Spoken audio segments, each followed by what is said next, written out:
새롭게 진화된 S클래스 페이스리프트의 앞모습입니다. 영상 또는 많은 미디어에 노출됐듯이 존재감을 부각시키는 메르세데스 스타 패턴의 로고 플레이가 눈에 보이실 겁니다. 디지털 헤드램프의 포인트죠. 파란 선으로 테두리가 마감된 DRL 볼 수 있습니다. 기존의 모델하고는 전혀 다른 모습으로 지금 보여지거든요. 미디어로 접하실 때 하고 실물 보실 때 하고는 확연하게 다릅니다. 제가 성수 팝업 가서도 말씀을 드렸는데 실물로 봤을 때는 이게 제가 눈이 익어서 그런지 모르겠지만 색다른 존재감을 보여주고 있고요. 라디에이터 그릴에 반영된 수많은 스타 패턴이 이렇게 존재감을 표현하고 있습니다. 약간 과해진 것 아닌가라는 생각이 분명히 들 수는 있지만 메르세데스 벤츠 S클래스라는 존재감을 부각시키기에는 결코 과하진 않은 것 같습니다.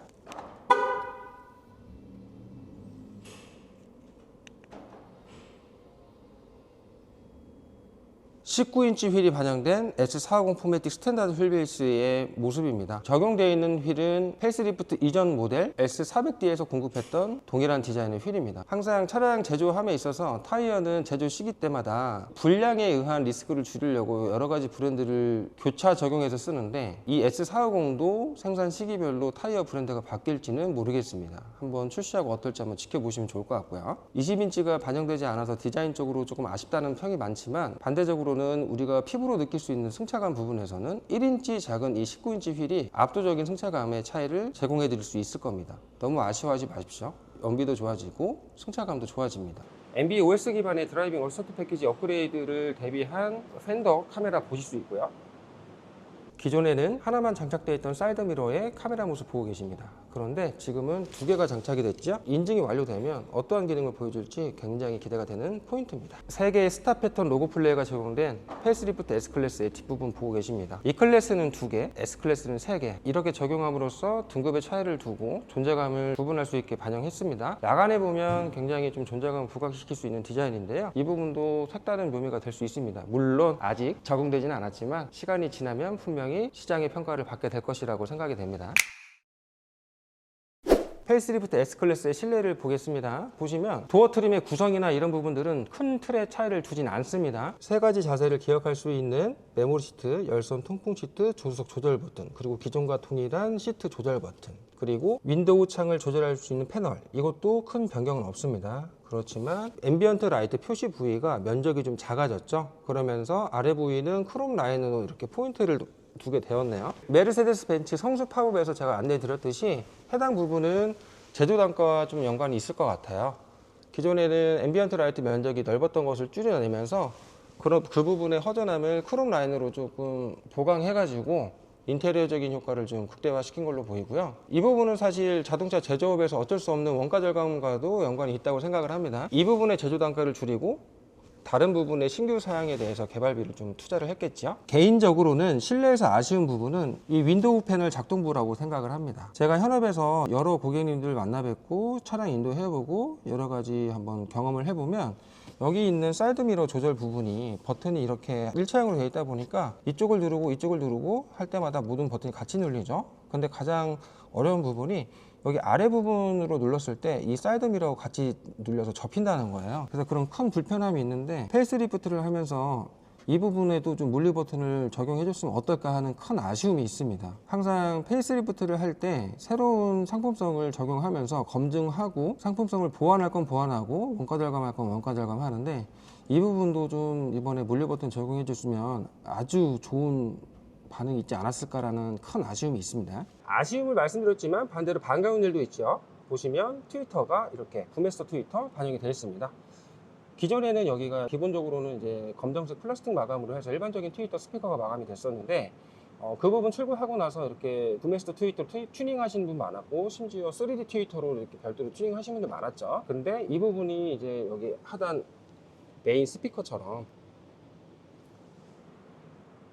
트위터도 드디어 구매스터 트위터 장착됐습니다. 이 부분은 참 반가운 일이네요. 현재 영상에 보고 계신 이 시트는 S450 포매틱 스탠다드 휠베이스의 기본 시트인데 가죽 재질이 일반 천연 가죽입니다. 나파 가죽이 아니죠. 몇 번 말씀을 드렸지만 나파 가죽은 만졌을 때 이 거친 표면을 한 번 더 매끄럽게 표면 처리를 해서 만졌을 때 좀 부들부들한데 일반 천연 가죽, 말 그대로 러프레더, 거친 가죽 같은 경우는 만져보면 가죽의 고유 질감이 그대로 느껴지고 약간 뻣뻣한 느낌이 나죠. 가죽의 이런 것들을 볼 때는 가장 좋은 거는 이렇게 만져보면은 주름을 보시면 돼요. 이게 만약에 잔주름 인조 가죽이면 잔주름이 없을 거예요. 그냥 큰 주름만 이렇게 푹푹 파이겠죠. 페이스리프트 이전 마지막 모델에서 나파 가죽을 넣어주고 정규 모델에서는 일반 천연 가죽을 넣어서 그레이드 차이를 좀 줬다라고 설명드릴 수 있을 것 같습니다. 기존에도 큰 차이점은 없었던 AMG 라인이 적용된 D컷 스티어링 휠을 보고 계신데요. 여기에서 포인트로 봐야 될 부분은 좌우측에 마련된 물리 버튼이라고 생각을 합니다. 이 물리 버튼이 어떤 기능을 할까 굉장히 많은 기대를 하고 있었는데요. 막상 차가 도착하고 나서 제가 체크를 해봤을 때 저는 처음에는 조금 아쉬웠었어요. 왜 그러냐면 여기 있는 물리 버튼이 뭔가 펑션 기능들에 대한 충실한 고유의 기능을 관장한다기보다는 오히려 일원화된 그런 기능들을 관장하고 있어서 저는 처음에는 약간 아쉬웠었습니다. 예를 들자면 기존에는 좌우에 마련된 터치 컨트롤을 통해서 이 계기반의 스타일들을 바꾸거나 또는 헤드업 디스플레이 메뉴를 조절하거나 또는 계기반 메뉴를 보면서 서비스 메뉴를 보든지 내비게이션 화면을 확장하든지 이런 기능들을 조금 볼 수 있었거든요. 계기반과 센트럴 모니터에 각각 마련된 메뉴를 별도로 관장할 수 있었던 기능들인데 그게 없어진 거라고 생각을 해서 전 처음에 조금 아쉬웠었습니다. 그런데 계속 만져보고 한번 경험해 보니까 다른 관점의 해석이 나왔습니다. 보자면 오른쪽 하단에 있는 터치 컨트롤을 통해서 계기반 메뉴는 최소화를 시킨 거였습니다. 가운데에 있는 트리 컴퓨터 정보만 이렇게 본다든지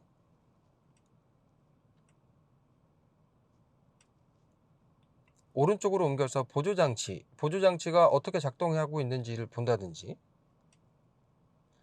내비게이션을 전체 화면으로 해서 본다든지 기존에도 있었던 메뉴들을 단순화해서 이렇게 계기반 구성을 달리한 것이죠. 그렇다면 이 물리 버튼들은 어떤 기능을 관장할까요? 체크해 봤는데 왼쪽에 있는 물리 버튼은 아래쪽에 있는 드라이빙 어시스트 패키지, 우리 흔히 말하는 반자율주행 해당 기능들에 대해서만 관장을 하게 바뀌었습니다. 일원화되고 단순화된 거죠. 오른쪽에 있는 볼륨 버튼, 직관적으로 볼륨 업, 다운, 음소거 버튼 이것만 관장을 하고 있네요. 전화가 오면 전화 받고 끊고 이런 식으로 각 고유의 기능들로 묶어서 단순화한 겁니다. 그러면 기존에 있었던 계기반 메뉴는 어디로 간 것일까요? 예상하셨듯이 센트럴 디스플레이 안쪽 메뉴로 통합이 됐습니다. 이렇게 메뉴를 들어가 보면은 여기에 휴대폰과 같은 다양한 메뉴들이 있죠. 앰비언트 스타일을 들어가서 전체적인 테마를 바꿔보게 되면은 이렇게 계기반 스타일을 변경할 수 있죠. 이런 부분들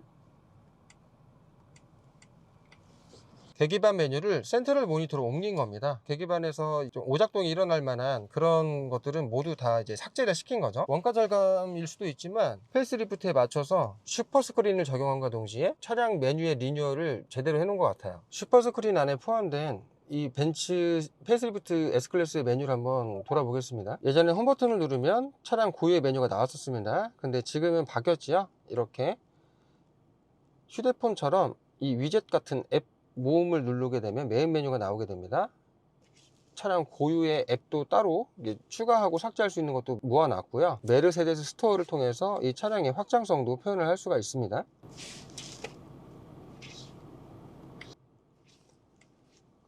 영상 앱, 왜냐하면 슈퍼스크린이 적용됐으니까 내부에서 멀티미디어적인 부수적인 효과들도 업그레이드가 된 것이죠. 영상 앱들도 모아놓는 것들도 체크를 할 수가 있고요. 다양한 게임이라든지 카메라를 통해서 외부와 내부를 촬영할 수 있는 그런 기능들도 체크가 가능합니다. 계기반에 있었던 서비스 메뉴가 이 센트럴 디스플레이로 포함이 된 것이죠. 기존에도 차량을 운행하시다가 공기압이 조금 오류가 난다든지 이러면 계기반에서 모든 것들을 다 변경하면서 체크를 했었습니다. 근데 그런 부분들이 이제 계기반을 만지면서 오작동도 많이 나고 하니까 센터 모니터에서 모든 것들을 해결할 수 있도록 보완을 한 것이죠. 오작동이 일어나는 빈도도 줄이게 되고요. 자, 여기서도 보게 될 부분은 이렇게 32GB의 하드웨어를 내장하고 있다는 것이고 이 저장 공간을 통해서 여러 가지 업데이트나 또는 앱의 설치, 삭제 이런 부분들의 확장성을 좀 표방하고 있다, 꾀하고 있다 이렇게 볼 수 있습니다. 미래적인 관점에서는 이제는 필수 불가결이잖아요. 보수적이었던 메르세데스 벤츠가 이제는 테슬라가 했던 OTA를 통한 확장성 또는 차량 유지 보수 업그레이드 이 방식이 맞았다고 인정하는 게 아닌가 싶습니다. 물론 기존에 우리가 학습했던 여러 가지 상황들을 대비해서 봤을 땐 OTA가 어떻게 진행되는지, 오류는 없는지 또는 뭔가 미흡한 부분은 없는지 체크해야 될 부분은 있을 겁니다. 앞서 말씀드렸던 레벨 2 플러스 단계까지 적용할 수 있는 드라이빙 어시스턴스 패키지까지 적용할 거잖아요. 그렇지만 우리는 기존의 메르세데스 벤츠 차량들을 운영해보면 소프트웨어가 조금 매끄럽지 못하다라는 것이 학습이 되어 있습니다. 그 부분을 어떻게 업그레이드를 많이 했을지 굉장한 기대가 됩니다. 소프트웨어 충돌이 많아서 좀 서비스 센터에서 조치를 받아야 될 부분들도 많았었고, 그런 부분들이 이제 운영 체계 자체도 바뀌고 ECU 컴퓨터를 관장할 고사양의 칩이 들어가서 획기적으로 개선을 했다고 하니까 그 부분들이 굉장히 기대가 됩니다. 해당 부분에 새로운 차량이 시장에 공급되기 시작하면 해당 기능들 같이 한번 겪어보시죠. 저희 메르세데스 벤츠 S클래스는 신규 모델 출시 후 페이스리프트가 출시할 때 대대적인 성능의 변화 그리고 시스템의 변화, 많은 업그레이드가 이루어집니다. 그래서 여기 보이시는 S클래스 페이스리프트 모델에는 메르세데스 벤츠가 새롭게 제시할 여러 가지 신규 기능들이 탑재됐거든요. 많은 업그레이드가 적용된 새로운 S클래스 페이스리프트 모델 굉장한 기대가 되고 있고요. 신규 모델이 궁금하신 분들은 저희 송파전 시장 오셔서 이 모델 한번 편하게 둘러보시면 좋을 것 같고, 영상에 보이는 이 차량은 시장 공급 개시가 완료된 후에 시승차로 전환될 예정입니다. 시승차로 전환되고 나서 차량을 체험할 수 있을 때 다양하게 또 체험해보면서 영상 다시 업로드 해보겠습니다. 감사합니다.